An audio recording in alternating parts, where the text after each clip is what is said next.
بسم اللہ الرحمن الرحیم۔ میرے تمام گلگت بلتستان کے جوانوں، بچوں، بزرگوں، بھائیوں اور بہنوں، السلام علیکم۔ سب سے پہلے تو مجھے افسوس ہے کہ میں خود آپ کے سامنے کھڑے ہو کر نہیں بات کر رہا ہوں، بلکہ اس سی ڈی کے ذریعے آپ سے بات کرنے کی کوشش کر رہا ہوں اور اپنا میسج اس سی ڈی کے ذریعے میں آپ کے پاس بھیجنا چاہ رہا ہوں۔ آپ مجھے جانتے ہوں گے، میری وابستگی آپ لوگوں کے ساتھ بہت پرانی ہے، کوئی نئی نہیں ہے۔ مجھے یاد ہے جب میں کیپٹن یا میجر تھا کمانڈوز میں، میرے پاس 13-14 لڑکے تھے جو گلگت بلتستان اور چترال کے تھے، اور وہ بہترین سپاہی تھے۔ اس وقت سے مجھے ایک عزت آپ لوگوں کے لیے اس وقت سے میرے دل میں اور دماغ میں قائم ہے۔ اس کے بعد میں آپ کے علاقے میں بہت رہا ہوں۔ میں منیمرگ سے آگے کامری میں رہا ہوا ہوں، 1-1.5 سال ادھر میں نے گزارا ہے، اور چپے چپے سے میں واقف ہوں آپ لوگوں کے علاقے سے، اور میں آپ لوگوں کو جانتا ہوں۔ میں آپ لوگوں کو جانتا ہوں کہ آپ بہترین لوگ ہیں، بڑے وفادار لوگ ہیں، محنت کش لوگ ہیں، اور ایسے لوگ ہیں جو اپنے آپ کو بہتر کرنا چاہ رہے ہیں۔ تو اس لیے میری دل میں بہت عزت ہے آپ لوگوں کی۔ یہ پھر بعد میں جب میں پریزیڈنٹ بنا، میں نے اس کو اور آگے بڑھایا۔ میں نے آپ لوگوں کے علاقے کے لیے بہت کچھ کیا۔ تو میں کوئی اپنے ڈھول نہیں بجانا چاہتا ہوں، لیکن آپ کو یاد ہوگا کہ میں نے آپ لوگوں کے لیے سڑکیں بنائیں۔ یہ گلگت سے چترال کی طرف شندور پاس کے اوپر سے سڑک، ادھر کاغان سے بابو سر پاس سے سڑک لائٹ چلاس، گلگت سے اسکردو، استور اور چلم چوکی سے سڑک بنائی پکی۔ یہ ساری سڑکوں کا نظام دیا آپ کو۔ پھر آپ کو تعلیم کا نظام وہاں نہیں ہے، ایک یونیورسٹی دی بہت خوبصورت، کاراکورم یونیورسٹی، آپ کو پتہ ہی ہوگا۔ پھر ایک کیڈٹ کالج اسکردو میں آپ لوگوں کے لیے ایک بہترین کیڈٹ کالج کھولا، اور مجھے معلوم ہے کہ وہ ابھی بھی اچھا چل رہا ہے۔ اس کے علاوہ پاور پروجیکٹس، بجلی کی آپ کو پرابلم ہے، ہم نے کئی پاور پروجیکٹس لگائے نلتر میں اور کچھورا ڈیم پہ۔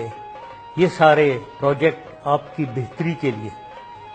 اور اس کے علاوہ میں یہ بھی بتاؤں آپ کو، شاید آپ کو نہ پتا ہو، کہ میرے آنے سے پہلے آپ لوگوں کو کوئی 50 کروڑ یا آدھا ارب روپیہ ایلوکیٹ ہوتا تھا آپ کے گلگت بلتستان کے لیے، اور مجھے یاد ہے 2005 میں نے آپ کو 8 ارب روپے ایلوکیٹ کیے گلگت بلتستان کو ڈیولپمنٹ پروجیکٹس کے لیے۔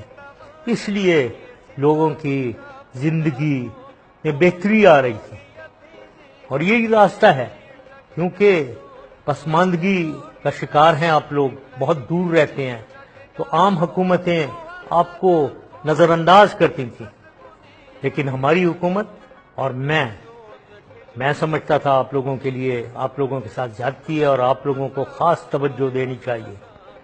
اس کا ثبوت یہ بھی ہے کہ میں میرے خیال میں واحد پریزیڈنٹ ہوں گا جو درجن دفعہ میرے خیال میں گلگت بلتستان آیا ہوں، چترال آیا ہوں، اور آپ لوگوں کے ساتھ آپ کی خوشیوں میں شامل ہوا ہوں۔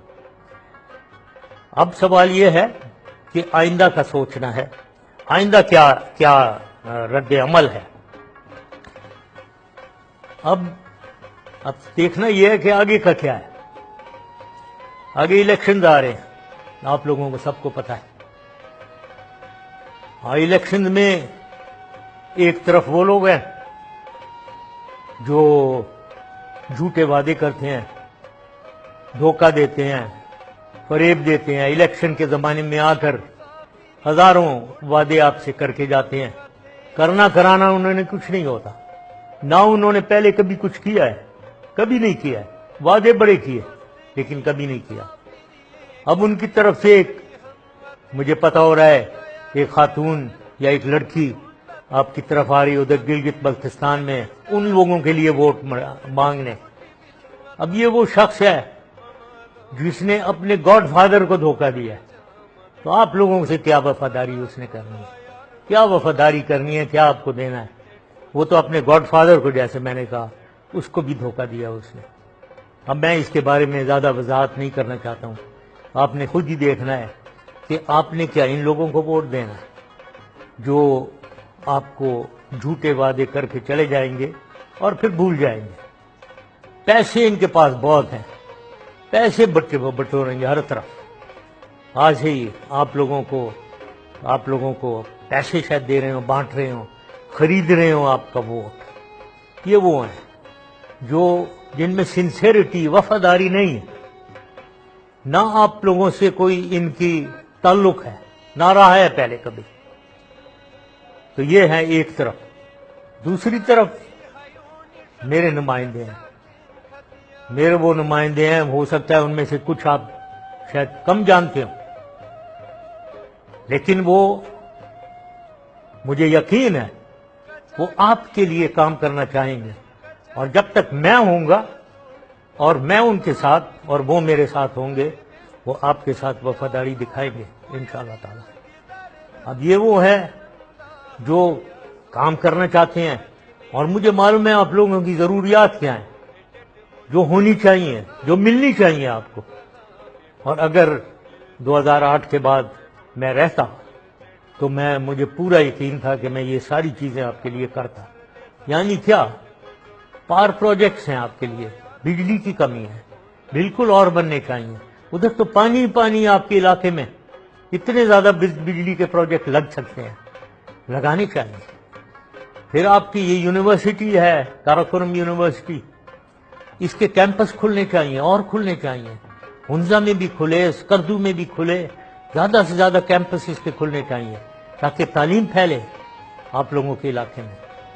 پھر سست پہ ہم نے ایک ڈرائی پورٹ بنایا تھا، سنا ہے بند ہو گیا۔ کیوں بند ہو گیا کوئی پتہ نہیں، کھلنا چاہیے۔ پھر آپ کی یہ اکنامک کوریڈور کی آج کل باتیں ہو رہی ہیں چین سے، یہ کوئی نئی بات نہیں ہے، یہ تو مجھے یاد ہے پریزیڈنٹ ہو جنٹاؤ جو چین کے ہیں، ان کو میں نے پہلی دفعہ کہا تھا کہ ہمیں یہ جو کاراکورم ہائی وے ہے، اس کو 8th wonder of the world, یعنی ونڈر آف دا ورلڈ 7 ہے دنیا میں، ان کا 8واں اس کو بناتے ہیں، اور اس کو ایسے بنائیں گے کہ یہ سڑک تو ہے، سڑک کو اور چوڑا کرتے ہیں، اس کے ساتھ ریلوے لائن بناتے ہیں، اس کے ساتھ آئل اور گیس پائپ لائن لگاتے ہیں، اور اس کے ساتھ فائبر آپٹکس کی لائن بھی لگاتے ہیں۔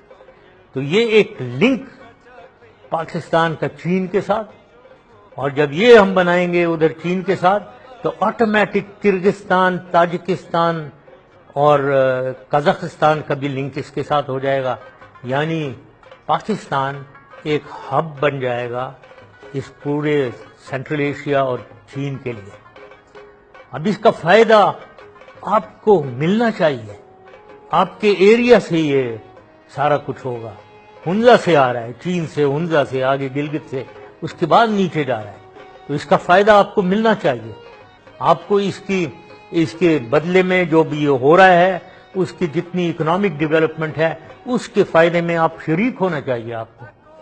تو یہ باتیں تھیں، اور باقی آپ لوگوں کو پتہ ہی ہے کہ جو بھی علاقے میں آپ کے اتنا زبردست فروٹ ہے، تو فروٹ انڈسٹری، کیننگ انڈسٹری، یہ ساری چیزیں ہو سکتی ہیں تاکہ آپ کے علاقے میں ایک خوشحالی آئے، عوام کی خوشحالی آئے۔ تو یہ ساری پروجیکٹ ہیں جو ہمارے دماغوں میں ہیں، جو تھے، جو نیک نیتی سے ہم کرنا چاہتے تھے، لیکن بدقسمتی 2008 کے بعد حکومت تبدیل ہو گئی، اور پھر آپ کو پتہ ہی ہے پھر آپ کو کیا ملا اس کے بعد۔ ظاہر ہے جو میں نے کہا آپ کو، جھوٹے وعدے، باتیں، فریب، یہ چلتا رہا، آپ کو کچھ نہیں ملا۔ اب مجھے امید ہے، میں نے اسی لیے یہ سی ڈی کے ذریعے میسج بھیج رہا ہوں، مجھے پوری امید ہے کہ میں انشاءاللہ تعالی، یہ کچھ لیگل کیسز ہیں جن میں مجھے مبتلا کیا گیا ہے، مجھے انوالو کیا گیا ہے، جو پولیٹیسائز، یہ سیاست چمکائی جا رہی ہے، اس وجہ سے میں نہیں آ سک رہا ہوں، لیکن مجھے امید ہے ان قریب جو ہی موقع ملے گا میں خود پرسنلی آ کر آپ لوگوں کے درمیان میں کھڑے ہو کر بات کروں گا، لیکن فی الحال جب تک وہ نہیں ہوتا ہے مجھے امید ہے کہ آپ میری باتوں کو سنجیدگی سے سنیں گے اور سنجیدگی سے اس کے اوپر سوچ کر اس کے بعد صحیح کینڈیڈیٹ کو ووٹ ڈالیں گے، اور صحیح نمائندہ وہ ہے جو آل پاکستان مسلم لیگ کا نمائندہ ہے، کیونکہ وہ آپ کا خیر خواہ ہوگا، اور جب تک میں ہوں وہ ہمیشہ آپ کا خیر خواہ رہے گا۔ تو یہی مجھے آپ سے بات کرنی تھی۔ اللہ تعالیٰ آپ کا نگہبان ہو، آپ کا حامی و ناصر ہو۔ پاکستان زندہ باد، آل پاکستان مسلم لیگ زندہ باد، اور سب سے پہلے ہمیشہ پاکستان۔ Thank you.